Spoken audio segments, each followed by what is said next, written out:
रामचरितमानस बालकांड में तुलसीदास जी महाराज ने कुसंग और सुसंग को लेकर के बड़ी सुंदर बात कही है, जीवन में उतारने योग्य बात कही है कि हानि कुसंग सुसंगति लाहु। कुसंग से हानि ही हानि होनी है, यानी बुरी संगत से कभी भी आपका लाभ नहीं होगा, हानि ही होगी।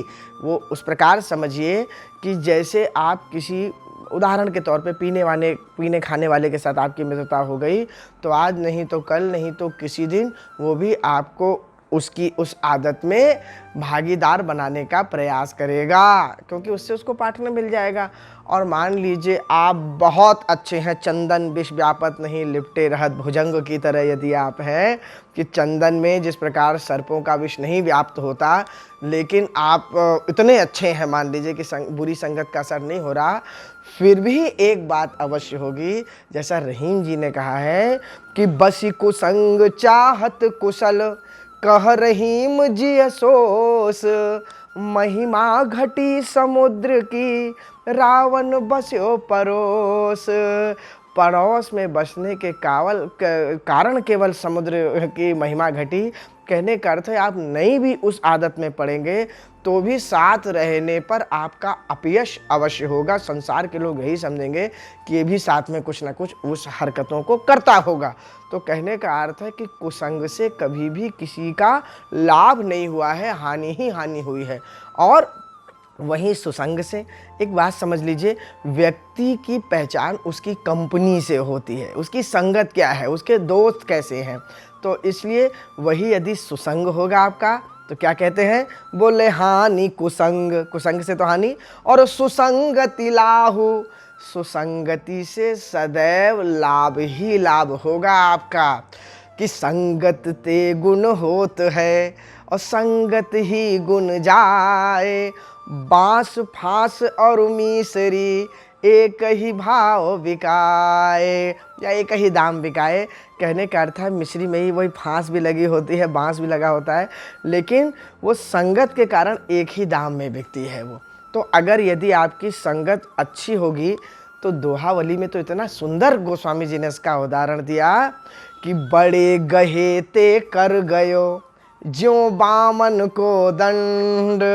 कितनी सुंदर बात कही कि जब बामन भगवान राजा बलि के पास गए थे ना, 3 पग भूमि में सब कुछ जो जब ले लिया था, तो दंड लेकर के साथ में गए थे बामन भगवान। तो वो दंड को किसकी संगत मिल गई थी, प्रभु की मिल गई थी। तो क्या हो गया, बोले श्री प्रभु के संग सो बढ़्यो गयो अखिल ब्रह्मांड। तो जब बामन भगवान बड़े होने लग गए तो दंड थोड़ी छोटा रहा होगा, दंड भी उसी प्रकार बड़ा होने लग गया। कहने का अर्थ है अगर अच्छी संगत में आप रहेंगे ना, तो अच्छी संगत में सदैव आपका लाभ ही लाभ होगा। किसी बड़े के साथ रहें, किसी संत के साथ रहें, सज्जन के साथ रहें, तो जिस प्रकार पारस परसु कुधात सुहाई, पारस के संग में आने से कुधातु भी अच्छी हो जाती है, उसी प्रकार अच्छी संगत सदैव आपका लाभ करेगी। इसको आगे उदाहरण बढ़ाते हुए गोस्वामी जी कहते हैं कि गगन चढ़ई रज पवन प्रसंगा और नीच ही मिलही कीच जल संगा।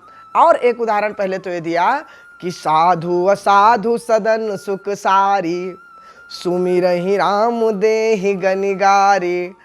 गगन चढ़ई रज पवन प्रसंगा, गगन में चढ़ जाती है धूल, क्योंकि उसकी दोस्ती किससे हो जाती है, पवन से, हवा से। तो धूल जो जमीन पे पड़ी रहती है वो भी उठ जाती है, उड़ जाती है, केवल संगत के कारण, मित्रता उसके कारण। और नीच ही मिलई कीच जल संगा, और वही नीच जब कीचड़ में मिल जाती है तो कीचड़ की तरह सन जाती है, वही केवल कुसंगत का असर है, जाके उसमें मिल जाती है। धूल तो वही है, लेकिन संगत बदल गई तो प्रभाव बदल गया, उसका स्वरूप बदल गया, उसकी पहचान बदल गई। जैसे बोले नीच ही मिलई कीच जल संगा, साधु असाधु सदन सुख सारी। साधु असाधु यानी सज्जन और दुर्जन, सदन माने घर, और उनके घर में कौन रहता है, सुख सारिका, यानी कि तोता या मैना, इस प्रकार के जो लोग रहते हैं, तो कोयल तो इस प्रकार के जब लोग रहते हैं वहाँ पे, तो क्या होता है जानते हैं? साधु क्या हमेशा जपता है? तोता की आदत होती है, जो मनुष्य कहता है उसी को वो दोहराना प्रारंभ कर देता है। तो तोता, साधु कहेगा राम राम राम राम, तो तोता भी बोलो राम राम, तो वो राम बोलने लग जाएगा। उसको उसको तो वो संगत मिल गई। और वही जो दुर्जन होगा वो बहुत सारे अपशब्द कहता होगा, बुरी बुरी बातें कहता होगा, अच्छी बातें, अच्छे शब्द नहीं उपयोग करता होगा, वचनों से हिंसा करता होगा। तो तोता को भी वही आदत पड़ जाएगी बोलने की। कहने का अर्थ है केवल संगत और कुसंगत की बात तो आई, तोता तो वही था। जैसे एक कुम्हार था, वो चिलम बनाता था और चिलम गले को जलाती है। एक संत गया, उसने कहा एक बात सुनो, तुम्हारा सारा सामान यही है, लेकिन तुम चिलम की जगह सुराही बनाने लग जाओ। वो गले को शीतल करेगी, गले को ठंडक पहुंचाएगी, उसमें जल रहेगा। इस चिलम में तुम क्या क्या भरते हो, मसाला से लेके जो भी भरते हो, जो चीज़ गलत काम आती है, और वही सारा सामान अगर सुराही बना दोगे तो किसी को शीतलता प्रदान करेगी, किसी को जीवन प्रदान करेगी। तो यही संगत और कुसंगत का असर है कि तोता तो वही है, लेकिन सुमिरहि राम देहि गनिगारी, वही संगत में आएगा संत के तो सुमिरहि राम, और जब दुर्जन के आएगा तो देहि गनिगारी। उसी प्रकार धुएं का उदाहरण दिया। क्या बोले? साधु असाधु सदन सुख सारी, सुमिरहि राम देहि गनिगारी, धूम कुसंगति कारिख होई। वो धुआं जो होता है वो कुसंगत में आने के कारण काला काला धुआं हो जाता है, कालिख बन जाता है। वही धुआं तो होता है जो डामर और इसमें वो लग जाता है, काला काला हो जाता है। आप देखिए यूँ लग जाता है कई लोगों को।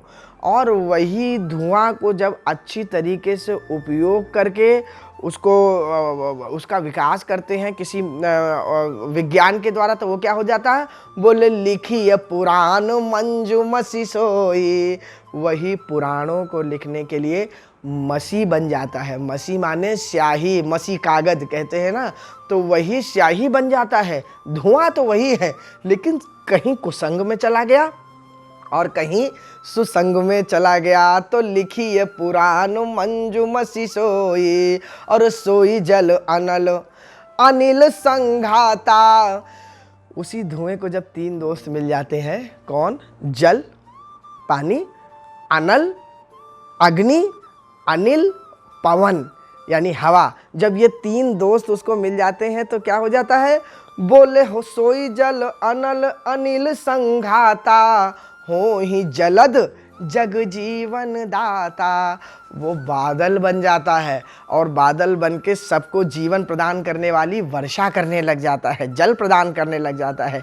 धुआं तो वही था, केवल संगत का असर अलग हो गया तो उसका प्रभाव बदल गया, उसका स्वभाव बदल गया। तो वही कह रहे हैं, हो जलद जग जीवन दाता, तो ग्रह भेषज जल पवन पट। यहाँ पे इस बात को उन्होंने कहा कि चाहे घर हो चाहे दवाई, भेषज माने दवाई, जल, पवन, पट कपड़े, पाई कुजोग सुजोग, हो ही कुवस्तु सुवस्तु जग लखई सुलक्षण लोग। तो वो कुजोग में आकर के कुवस्तु बन जाती है और सुजोग में अच्छे सत्संग में आके संतों के बीच में आके वही सुवस्तु बन जाती है। घर में अच्छा व्यक्ति रहेगा तो 20 लोग मिलने आएंगे, और घर में कोई दुर्जन रहेगा तो कोई झांकेगा नहीं। घर तो वही है, संगत बदल गई। जल में आप नमक मिला दीजिए या मिर्च मिला दीजिए तो उस प्रकार का स्वाद हो जाएगा। शक्कर मिला दीजिए, नींबू मिला दीजिए, शिकंजी बन जाएगी। पवन, हवा में दुर्गंध भी आती है, सुगंध भी आती है, केवल संगत का असर है। भेषज दवाई, दवाई को कहते हैं ना कीप इन ड्राई प्लेस, क्योंकि वो दवाई का असर करेगा। और वही अगर आप धूप में रख देंगे, संगत बिगड़ी, दवाई का सारा केमिकल बदल गया, आपको प्राण तक ले सकती है वो। इसीलिए पट, वस्त्र किसी पे अच्छे लगते हैं, किसी पे बुरे लगते हैं। तो कहने का अर्थ है कि सारा जो व्यक्ति का स्वभाव है या प्रभाव है, उसकी पर्सनालिटी है, उसका चरित्र है, वो उसकी संगत पे बहुत निर्भर करता है।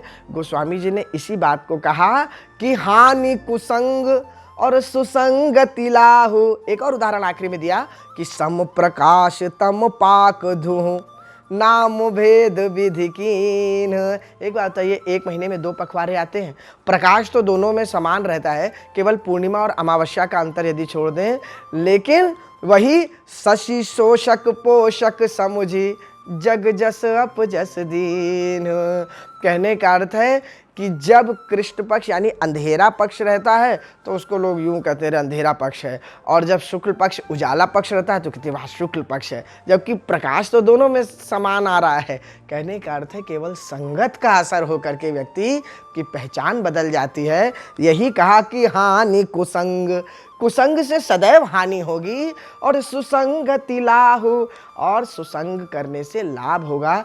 इसलिए प्रयास करिए कि अच्छी संगत में रहें, अच्छे लोगों की संगत में रहें। विश्वास करिए, आप कितना भी कह दे कि चंदन विष व्यापत नहीं वाली बात, लेकिन कहीं ना कहीं वो असर जरूर करेगा। और जब संगत में ही रहना है तो अच्छे लोगों की रह लीजिए, कुछ ना करने पर भी आपका कल्याण हो जाएगा। जैसे हनुमान जी महाराज की संगत में रहने पर सुग्रीव का कल्याण हो गया। सुग्रीव में कोई बहुत बड़ी भक्ति नहीं उपजी हुई थी, लेकिन वो तो हनुमान जी महाराज की संगत में रहने पर हो गया। तो इसलिए अच्छे लोगों की संगत में रहिए, लाभ ही लाभ होगा। यही इस गोस्वामी जी ने इस प्रसंग में कहा। जय सीताराम।